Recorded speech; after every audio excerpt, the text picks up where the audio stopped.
Beloved sisters and brothers in the Lord,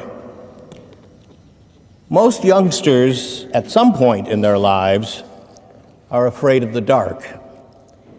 Maybe it is simply a fear of being alone, or perhaps they were once frightened by a noise that they heard in the dark. Whatever the reason, many children have a fear of the dark. Then at some point in our childhood, most of us stop being afraid of the dark, and we come to understand that we are safe and secure, even when we are in the dark. Later on, as adults, we may change once again, as we realize that there are things that do happen in the darkness that provide abundant reasons for us to be apprehensive of darkness. We know that many criminal activities often take place in shadows, and that we must be more cautious after sunset. Perhaps that realization prompted John the Evangelist to write, "But people preferred darkness to light because their works were evil."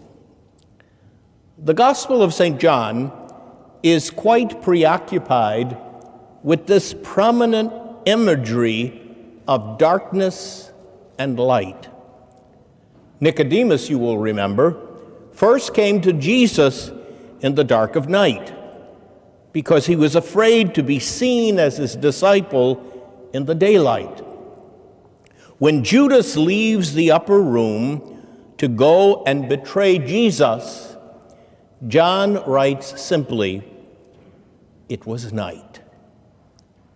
John writes his gospel fully aware that there are activities that do indeed belong to the darkness. Nevertheless, John also recognized another side of darkness. There is also great hope and wonder, even in darkness. You will recall those brave women who found their way to the tomb before the first rays of dawn and beheld not darkness, but light. As Jesus' disciples, we are not meant to live in darkness, but to walk in the light. Because we are God's children, we are not meant to be afraid of the dark, for the light has already overcome the greatest threats of darkness, which are sin and death. There are times when we all might believe that darkness has overpowered the light. The events of our world often are so gloomy and so foreboding, many of us do lose hope, and we lose heart simply by being exposed to the barrage of dreadful news on broadcast and social media. Lent is a time to re-examine our lives in the bright light of Christ. This is the reason when we are invited to put away the deeds of darkness, the hatred, the envy, and the old narrow-minded feelings. Lent is a time to decide to walk in the radiant light of Christ. Yet, we are all often filled with a fear of the light.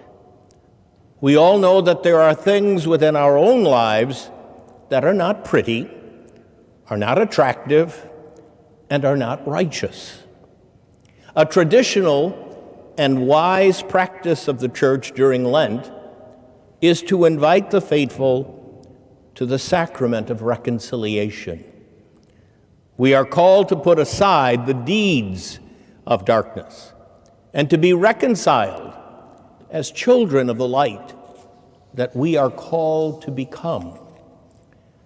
During the season of Lent, the Church asks us to enter into what may be a small, dimly lit room and to admit before God and to another sinful human being and most importantly, to admit to ourselves that there is an element of darkness in each and every one of our lives.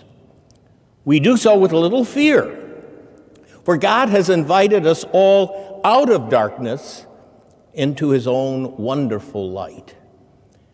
Let me invite all of you during these remaining weeks,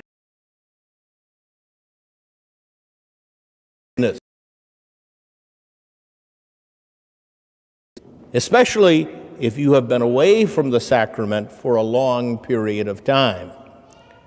There is a quiet and perhaps darkened corner we can all set aside anything that hinders us from walking in the brightness of light. Children are often afraid of the dark, but God's children know that there is nothing to fear because the light has already overcome even the darkness of our sinfulness. This morning, I unreservedly speak in a very special way to the members of the John Carroll Society who are here at this Mass or may be viewing it virtually. Most especially, I publicly thank your chaplain, Monsignor Peter Vaghi, whose love and devotion for the John Carroll Society is both legendary and long-standing. This professional society of the Lord's disciples has accomplished so much good for the needy and strengthened the specialized spiritual connections of the legal and judicial community in this local church. You have brought great light and hope to countless citizens throughout your history, but especially during this pandemic moment when the needy have only become needier and are often neglected.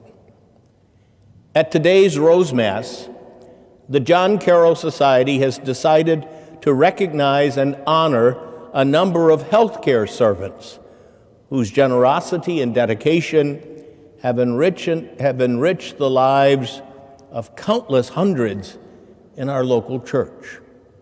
These fine men and women represent the bright light of Christ, and they have increased that light generously through their service, especially during this time of the global pandemic. Lent asks us the sometimes uncomfortable question of just how long has it been since you have received the Lord's forgiveness in the sacrament of penance? Maybe at the time of your marriage preparation. Or has it even perhaps been longer?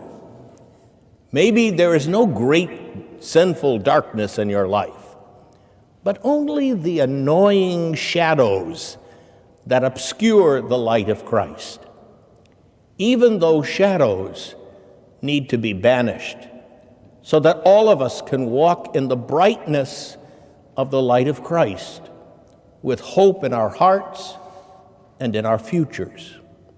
Your enthusiasm for our Catholic faith and your legal and medical professions are hopeful signs of light and promise for this local church. Continue to grow strong in both of those gifts, and the future of the church in the Archdiocese of Washington will be even brighter and more confident in the months and the years ahead. Walk in the light.